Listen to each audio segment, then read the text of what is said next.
Picture a crime scene where the victim is a continent, and the weapon isn't a gun. It's a spreadsheet. It's an invoice. It's a shipping manifest. It's a tax treaty written in perfect legal English. Because Africa's poverty is often explained like a personality flaw.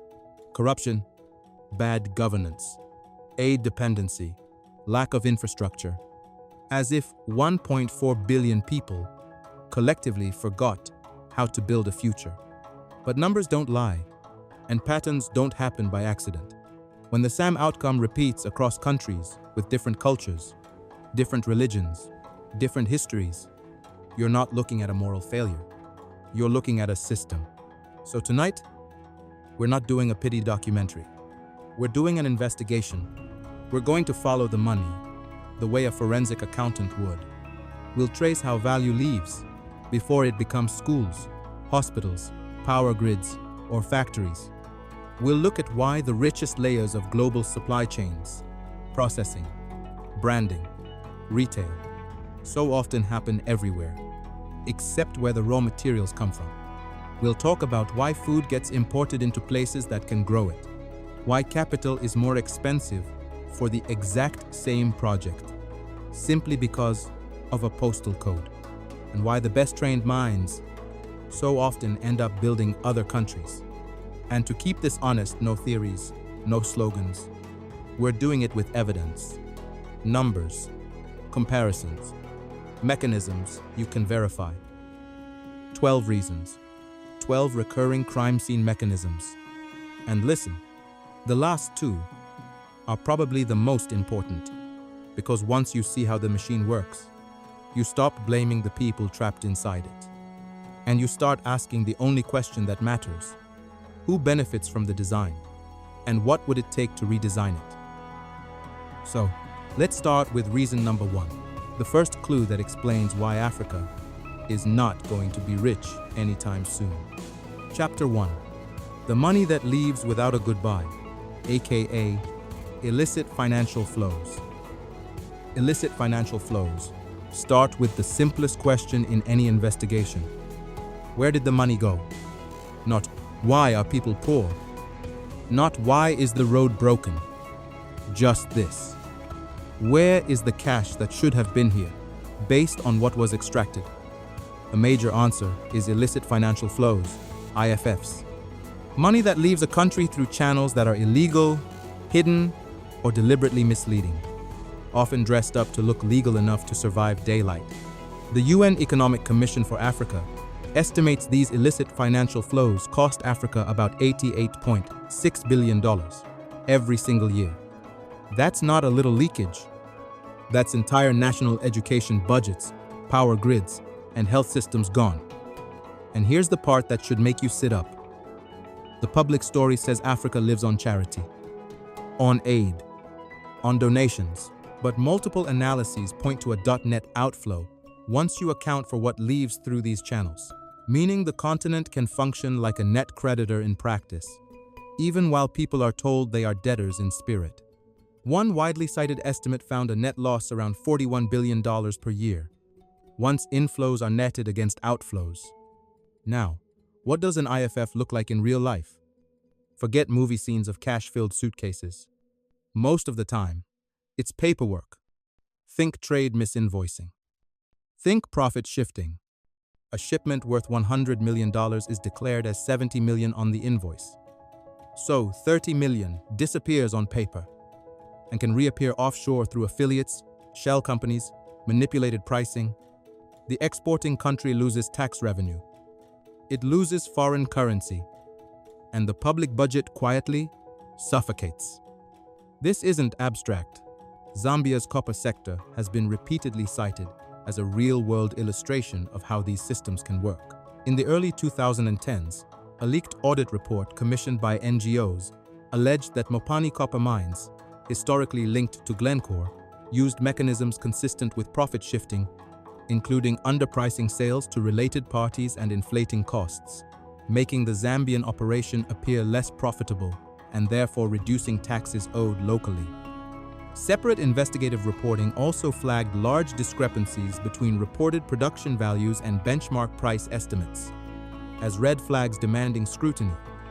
So when you hear, Africa is poor because it lacks money, remember this. A lot of the money exists. It just doesn't stay. It's not always stolen with guns. Sometimes, it's moved with invoices. Chapter 2. The Corporate Vanishing Act. How multinationals avoid tax where they operate in Africa. Unlike Section 1, where money vanishes into the shadows, Section 2 is even more unsettling because the money doesn't disappear. It stays visible. It's earned in Africa, extracted in Africa, generated by African workers and African consumers, and then it gets relocated on paper. This is how big multinationals don't pay taxes where they extract value. The clean version is called tax planning. The dirty version is what it really is. Profit shifting. You run a mine or a telecom network in an African country. The customers are there. The workers are there. The resource is there. But the profits like ghosts appear somewhere else. And we can put numbers on it. One IMF analysis focused on the mining sector in sub-Saharan Africa found governments are losing between $450 million and $730 million every year in corporate income tax revenue from profit shifting in mining alone. And mining, in many of these economies, isn't a side hustle. It can contribute roughly 10% of GDP across 15 resource-intensive countries. And mining exports can represent about 50% of total exports on average. Now listen closely because the mechanisms are brutally simple. You sell output to your own affiliate at an artificially low price. You load the local subsidiary with management fees, consulting fees, IP royalties, interest payments, all paid to a related company in a low-tax jurisdiction. So the African operation looks unprofitable on paper. And it pays little tax. Hope you are following. While the profits bloom offshore, where the rate is close to zero. On the continent, governments lose about $25 billion annually to corporate abuse by multinationals that transfer profits to offshore tax havens and to individuals engaging in tax evasion through undeclared assets. In other words, that's a public school system. That's a national grid upgrade. That's clean water infrastructure. Every year, turned into a rounding error in a tax haven. Chapter 3. The currency with a leash, monetary dependence, and the CFA system. Even when money is earned, who controls the rules of money itself? Because if you don't control your currency, you don't fully control your destiny. For countries using the CFA Franc system, the historical arrangement included a requirement to deposit 50% of foreign exchange reserves with the French treasury as part of the guarantee structure. And whatever your view of the trade-offs, meaning stability, convertibility, inflation discipline, the reality is simple. That is not the same thing as full monetary sovereignty. And the story didn't stop in 1945. Reforms were announced in 2019 to 2020 for West Africa's CFA arrangements, including ending the formal obligation to deposit reserves in France and changing governance structures. But the peg mechanism and the broader architecture, what critics call the leash, remained at the center of debate. Now here's the economic effect. Listen closely. If your currency is fixed to a stronger currency zone, your exports can become structurally less competitive. Your goods become too expensive by design, and your room to maneuver in a crisis shrinks. In a recession, rich countries can devalue. They can inject money. They can move fast. But if you're locked into a rigid arrangement, your economy takes the hit instead. In wages, in jobs, in factories that never open, and factories that quietly close. And in detective terms, you don't just check who stole the wallet. You check who set the rules of the bank. Chapter 4. The Industrialization Trap, the price of staying upstream. Now let's talk about industrialization, because poverty is not only about what gets taken, it's also about what never gets built. And this part should make you angry. Here's a concrete crime scene. Cocoa, Côte d'Ivoire, and Ghana are routinely cited as producing over 60% of the world's cocoa, yet the highest value layers, meaning branding, retail, advanced processing, mostly happen somewhere else. Let me make this painful with one comparison. Ghana's farm gate price for cocoa in the 2024 over 25 season was raised to 48,000 cedis, about $3,070 per metric ton. That's the raw value close to the farmer. That's what the person who actually grows the product gets. Now picture the end product. A 100-gram chocolate bar sold for $3. That's $30 per kilogram, which scales to $30,000 per ton at retail. And yes, 1 ton of cocoa doesn't become 1 ton of chocolate. Fine. Losses, ingredients, processing costs. But the point doesn't move. The final consumer market can price the story, not the bean. So why not just process and brand locally? Here's the steel door you hit: tariff escalation. The EU, for instance, has historically applied 0% duty on cocoa beans, but higher tariffs on processed cocoa products. One FAO summary cites 7.7% on cocoa powder and 15% on certain processed cocoa forms. Do you hear what that means? It's a polite way of saying, we'll buy your raw beans, but don't you dare sell us the finished product. Export raw, not refined. Stay upstream. Stay cheap. Stay dependent. And it gets worse because industrialization needs more than factories. It needs a domestic market with purchasing power. It needs consumers who can buy local products at scale, so the factory can survive long enough to become efficient. If your middle class is squeezed, your factories can't rely on local demand to survive shocks. And if electricity is unreliable, logistics are costly, and credit is expensive. The factory never becomes a normal business. It becomes a heroic stunt.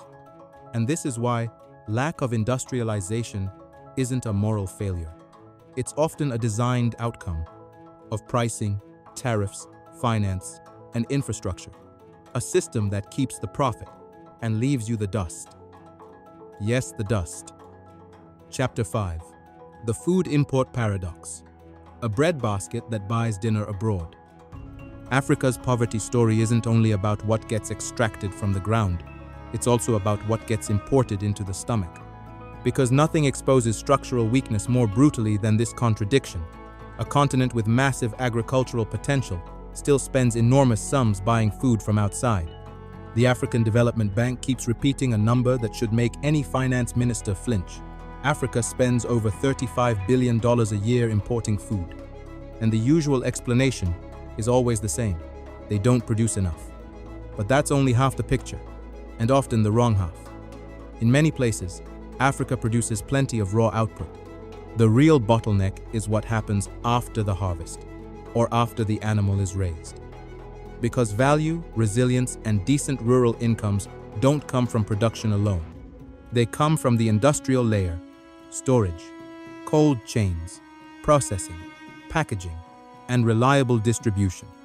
When that layer is thin, a country can be full of farmers and still be food dependent. And once dependency sets in, it behaves like a lock. It drains foreign exchange, pressures currencies, amplifies inflation shocks, and forces governments into emergency price stabilization instead of long-term investment. Now here's where the story gets darker, because sometimes it isn't we import because we lack capacity. Sometimes it's we import because domestic capacity cannot survive the pricing structure of the global system. And this is where European agricultural policy, industrial scale, and mature supply chains become a silent advantage that behaves like a weapon. In the EU, agriculture support under the Common Agricultural Policy has been one of the largest spending items in the budget. CAP spending in 2023 was on the order of 55 billion euros. And no, that doesn't mean every imported food item is subsidized dumping in the crude sense, but it does mean the upstream system is stabilized and heavily supported. It produces the kind of volume, consistency, and cost structure that fragile value chains struggle to match. Let me give you two illustrations that make this paradox real without turning this into a geography lesson. First, poultry in Ghana. The poultry story is an economic crime scene because it shows what happens when a domestic industry tries to stand up and gets hit by cheap imports before it matures. One peer-reviewed study reports that Ghana's poultry self-sufficiency fell from 54% in 2000 to 17% in 2018. Think about that. The country went from producing about half of what it consumed to producing less than 1/5, and it didn't stop there. The same study reports Ghana imported 185.5 thousand metric tons of poultry meat from the EU in 2019, becoming the leading importer of EU poultry in West Africa. And here's the part people miss. Local producers aren't competing with a farmer in Europe. They're competing with an industrial export flow built on scale, logistics, and market structure.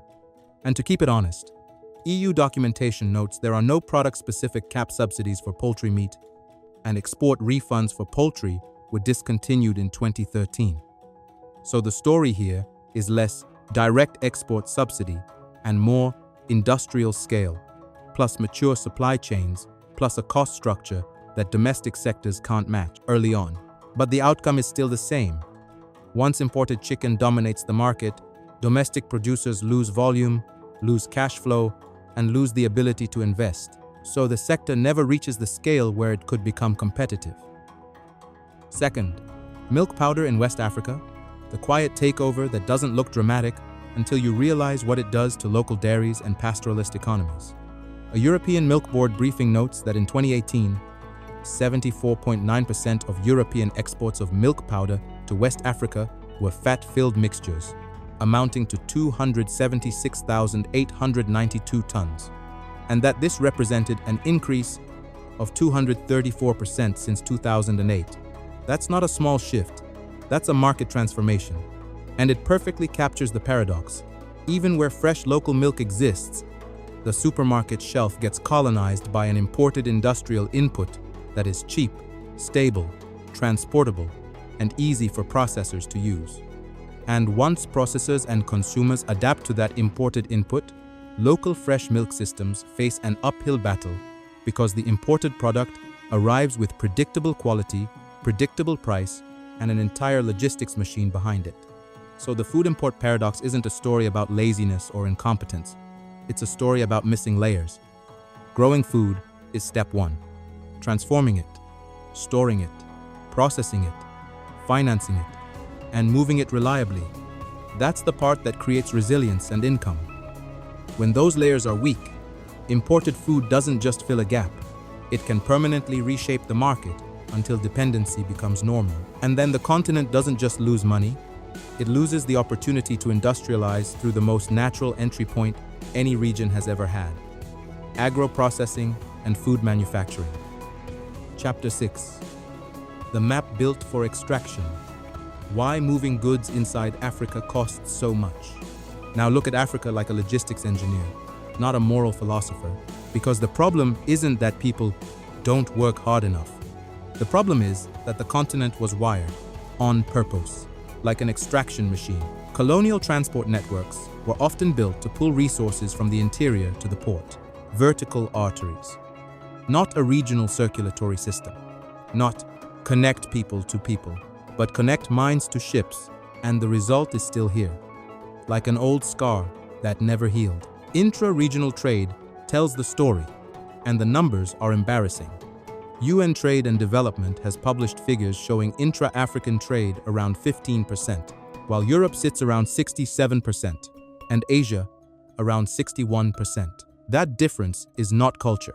It's infrastructure, it's border friction, it's standards, it's shipping costs, and it's the insane reality that in some cases, it can still be easier to trade with a former colonial metropole than with your own neighbor. Now here's the smoking gun in the logistics file.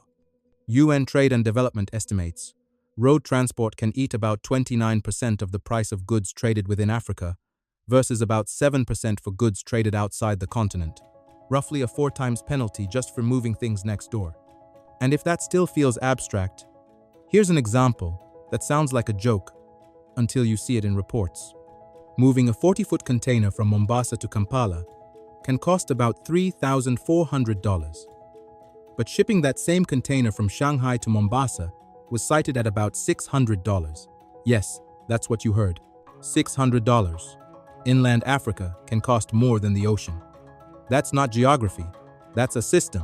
UNCTAD has also noted that landlocked countries can face transport costs up to 50% above those in coastal countries. 50%.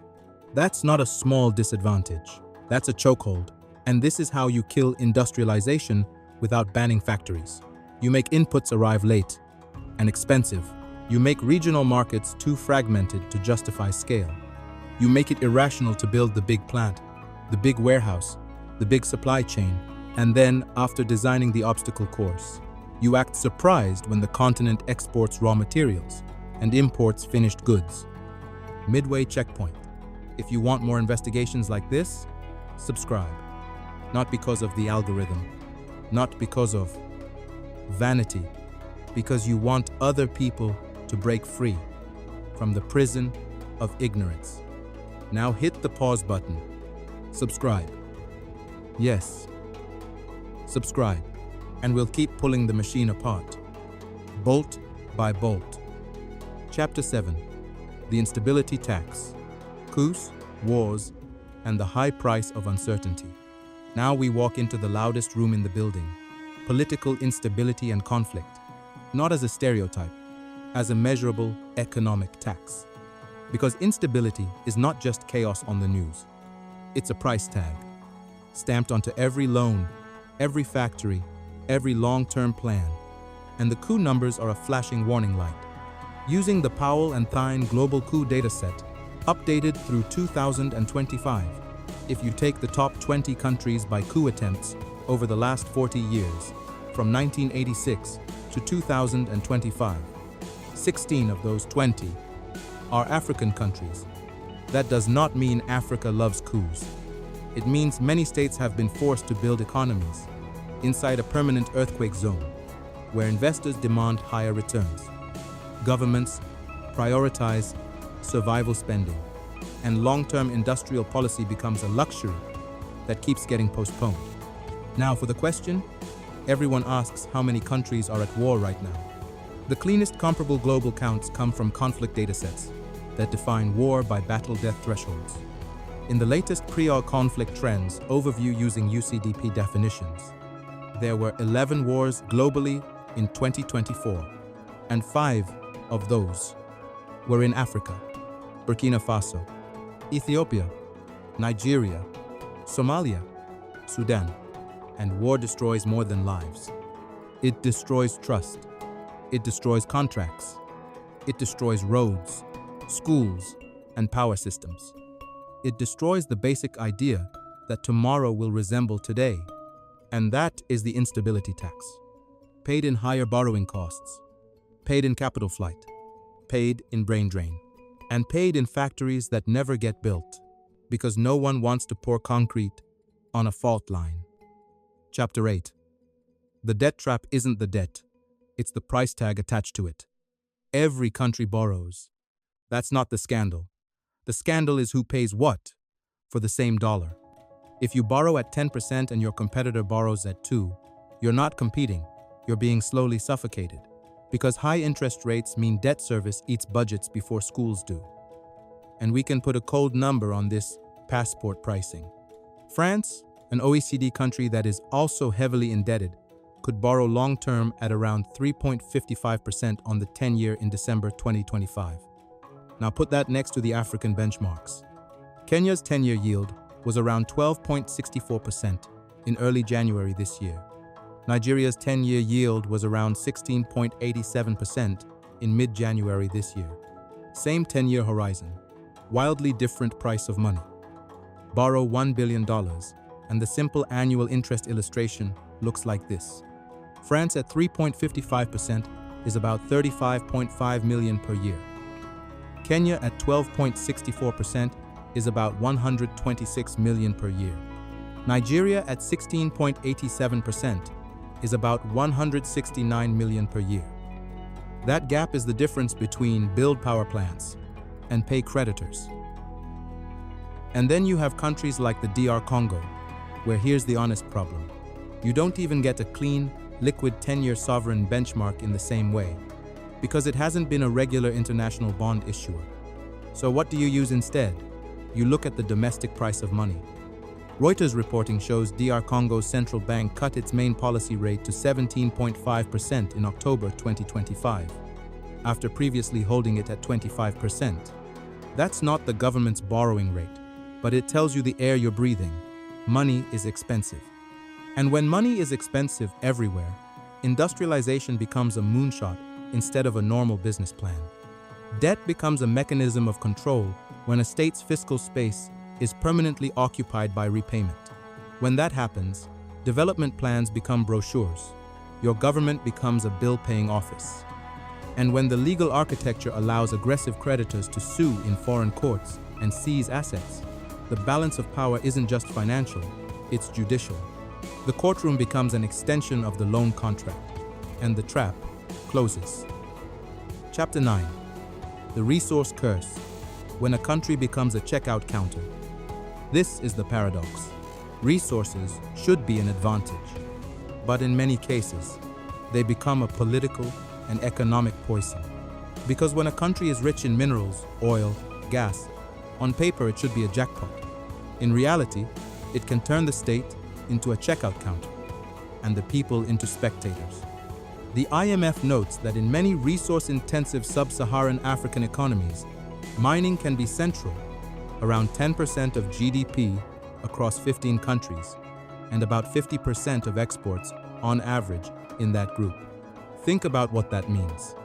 Half the country's connection to the world economy is one pipe. And when state revenue depends heavily on one extractive stream, leaders become less dependent on citizens as taxpayers. That weakens accountability, because if the government doesn't need your taxes, it doesn't need your consent. It doesn't need your education. It doesn't need your health. It just needs a deal with whoever controls the drills. Then comes Dutch disease, the economic side of the curse. Resource exports bring in foreign currency. That can strengthen the local currency and make everything else less competitive. Suddenly, agriculture can't breathe. Manufacturing can't breathe. Imports get cheaper. Local industry dies quietly. And the end state is the most insulting part. An economy that looks busy, ships moving, rigs drilling, numbers rising, while the average person sees no transformation. In detective terms, you're watching a store with huge sales, but no wages paid. Chapter 10. The Brain Drain Ledger. Africa trains and the rich world hires. If you want the most heartbreaking mechanism, it's this one: human capital export. Because when a country loses money, you can replace money. Slowly, painfully, but you can replace it. When a country loses people, trained people, you don't replace that in a year. You lose a decade, sometimes a generation. Sub-Saharan Africa carries an outsized share of the world's health burden, yet the workforce is thin. A widely used framing in global health is that the region bears roughly a quarter of the global disease burden, but has only around 3% of the world's health workers. 3%. That gap doesn't happen by accident. It's widened by recruitment, wage differentials, working conditions, and visa systems that selectively open doors for skilled labor. And yes, there's an obvious counter-argument you'll hear from Europe or the UK. We train these doctors too. And that's true, at least in part. Many international medical graduates have to pass licensing steps and prove internship before they can fully practice.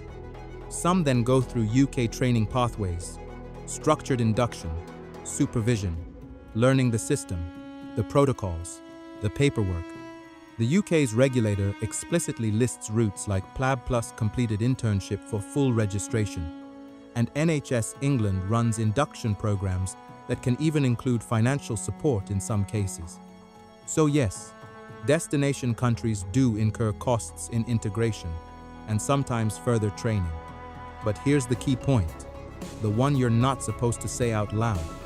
The most expensive step, the creation of a doctor from zero, has already been paid for. That is what the reverse aid argument is trying to quantify. The Mo Ibrahim Foundation has estimated that recruiting Africa-trained doctors created large avoided training costs for major destination countries. One widely quoted figure is $4.6 billion saved across 4 destinations, with the UK alone saving about $2.7 billion. And alongside that, a headline that hits like a brick. 1 in 10 doctors in the UK come from Africa. Now, important nuance. That figure should be understood as a gross avoided cost estimate. It reflects the training bill the destination country didn't have to pay to create those doctors in the first place. And it is not presented as a full net calculation that subtracts every UK-specific induction, supervision, and postgraduate training cost. So, the fairest version of the claim is also the strongest. The UK may add training, but it didn't pay the upfront bill of producing the professional. That is why this functions like reverse aid. The sending country finances, education, and early medical training, and the receiving country captures a ready-to-deploy workforce, plus years of productive output. And yes, I see you coming from afar. Remittances matter. Diaspora networks can be powerful. But if a health system loses too many workers, you see, remittances don't run hospitals. Doctors do. Chapter 11. Energy poverty, the generator economy, and the factory that never opens. You cannot industrialize in the dark. You can hustle in the dark. You can survive in the dark. But you cannot run a modern economy on a power supply that flickers like a dying street lamp. The International Energy Agency estimates that around 600 million people in Africa still live without access to electricity, nearly 2 out of every 5 people on the continent. And that headline number hides something even more brutal. Whole countries where electrification isn't low, it's barely present. In South Sudan, the World Bank's most recent figure puts electricity access at about 5.4%. Let that sink. That means roughly 19 out of 20 people live without power as a normal condition. In Chad, it's about 12%, nearly 9 out of 10 people without electricity. In Niger, it's about 20.1%, still 4 out of 5 people living off-grid. This is what energy poverty means in real life. Factories don't fail because the founder lacks ambition. They fail because the machines don't run. Businesses buy diesel generators, and that turns electricity into a private luxury instead of a public foundation. And once power becomes a fuel bill, it becomes an invisible tax on everything. Welding shops, cold storage, hospitals, data centers, schools. That's why energy poverty isn't a side issue. It's the ceiling, because the lights don't just power bulbs, they power productivity. And here's the final twist, almost cruel in its simplicity. Even if you had the money, even if you had the plan, who exactly is going to build and run the energy infrastructure? Engineers, the very people the continent keeps losing, in mass. And there comes the final one, Chapter 12, Climate and Aridity, the quiet multiplier that makes every problem worse. Now, the final mechanism, the one that doesn't always look like a thief, but behaves like one.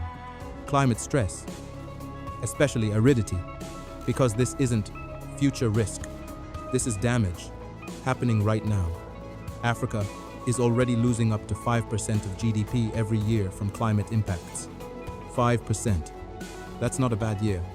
That's a permanent economic bleed. And it's getting worse faster here than almost anywhere else.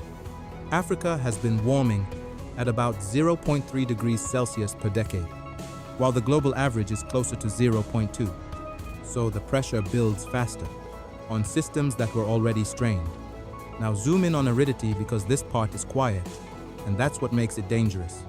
A UN desertification report links rising aridity to about a 12% loss of Africa's GDP over the period 1990 to 2015. 12%. Not in theory, not in a model, in the real world. And here's the part that should make you mad. Africa didn't cause this crisis. but it's being handed the bill. UN officials warn the continent faces a $2.5 trillion climate finance shortfall by 2030, while the clean energy investment need is estimated around $2.8 trillion. So climate doesn't just tighten the screws. It makes food more expensive. It makes conflict more likely. It makes electricity harder to build. It makes debt heavier. Climate isn't one more issue. It's the multiplier that makes every other problem in this investigation worse. By the way, did you subscribe to the channel? Yes. Did you? I'm waiting. Go for it. All right. We've walked the crime scene. Now it's time to pin the evidence to the wall and see the pattern. When someone asks, why is Africa poor? Don't answer with a single word like corruption, aid, or laziness. It's too simple, and it's clearly wrong. What this investigation shows is a system, and a system doesn't run on one gear. It runs on many gears turning together. Money leaking out, profits shifted offshore, currencies constrained, factories never built, markets fragmented, instability priced into every contract, talent recruited away, unreliable power, and climate pressure tightening the screws. But let's be clear, none of this absolves corruption, nepotism, or the delusions of grandeur of certain African leaders. Leaders who behave as if the state is private property and the population is an afterthought. Yes, the system shapes the terrain, but some local actors choose to be its gatekeepers, sometimes with a level of cynicism that is hard to stomach. When public money turns into palaces, convoys, offshore accounts, and families placed everywhere, that isn't a treaty's fault. That's betrayal. And yet, there's another truth we have to say, or we'd be lying by omission. Some countries, some governments, and some civil societies are genuinely fighting to climb out of the economic and even civic collapse they inherited. There are reforms, industrial policies, energy investments, attempts to strengthen the rule of law, to curb capital flight, to broaden the tax base, to build infrastructure, to integrate regional markets. It exists, and it deserves to be seen. But the big picture remains brutal. Africa's development as one smooth, collective, inevitable story often feels like a carefully maintained utopia. Not because Africa is incapable, but because the interests in place, outside and inside, know exactly how to keep the machine running as it is. And as long as these gears keep turning together, growth will stay fragile, uneven, and sometimes reversible. And once you see the machine, you can stop arguing about whether the suffering is deserved. That's not the question. The only question that matters in a crime scene is this: who benefits from the current design? And what would it take, concretely, to redesign it? So here is my question to you. If you could change one gear in this machine, just one, what would you change first? Write it in the comments section, and let's argue like adults. See you in the next video. Take care.